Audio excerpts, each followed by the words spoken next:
Hello, this is Nurain নিশান। আমার আসলে অফিসে যেতে অনেক লেট হয়ে যাচ্ছে, যার জন্য আমি খুব দূরের মধ্যে আছি। এইদিকে ছোট, ছোট ২ টা সোনামণি ১৬ই ডিসেম্বর উপলক্ষে সুন্দর করে সেজে এসেছে। খুব সুন্দর লাগছে। ফাইনালি আমি অফিসে চলে এসেছি। কাজের প্রেশার শুরু হওয়ার আগেই চিন্তা করলাম যে যাই একটু ফটো তুলে আসি। কারণ পরবর্তীতে কাজের প্রেশারে তুলতে পারবো না। সুস্মিতাকে বললাম যে, "আমি ভিডিও করতেছি, তুমি কেন এখানে আসছো?" এটা হচ্ছে ফাতেমা। সে হাই দিচ্ছে। আর এটা হচ্ছে সুস্মিতা। সে রাগ করেছে কারণ তাকে আমি বকা দিয়েছি তাই। এখন আমরা সবাই মিলে যাচ্ছি ছবি তোলার জন্য। ইয়ে!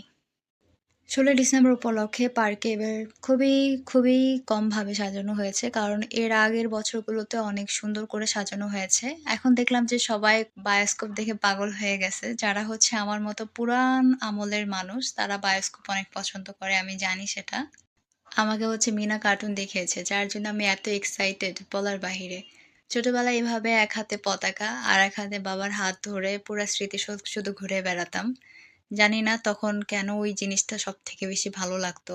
তবে মনে হয় যে ওই সময়টাই অনেক ভালো ছিল। এখন আসলে কাজের ফাঁকে হয়ে ওঠে না। মানুষ ঘুরে আর আমি দেখি। এরকম বিশেষ দিনগুলাতে আমাদের পার্কে বিভিন্ন ধরনের নাচের অনুষ্ঠান হয়ে থাকে। দুঃখের বিষয় হচ্ছে আমি যেতে, যেতে তাদের নাচ অলরেডি শেষ। এটাকে বলা হচ্ছে জব লাইফ। যদিও হচ্ছে পার্কে চাকরি করি, কিন্তু তারপরও হচ্ছে কাজের জন্য সবকিছু দেখার সুযোগ হয়ে ওঠে না। উপভোগ করার সুযোগ হয়ে ওঠে না। তোমরা অনেকে আমার ভিডিও দেখো কিন্তু কোনো সাড়া শব্দ দাও না, যেটা আসলে একদমই ঠিক না। অবশ্যই বেশি, বেশি লাইক, কমেন্ট করবে। তাহলে আমি পরবর্তীতে আরো বেশি, বেশি ভিডিও শেয়ার করব। ভালো থেকো। আল্লাহ হাফেজ। টাটা।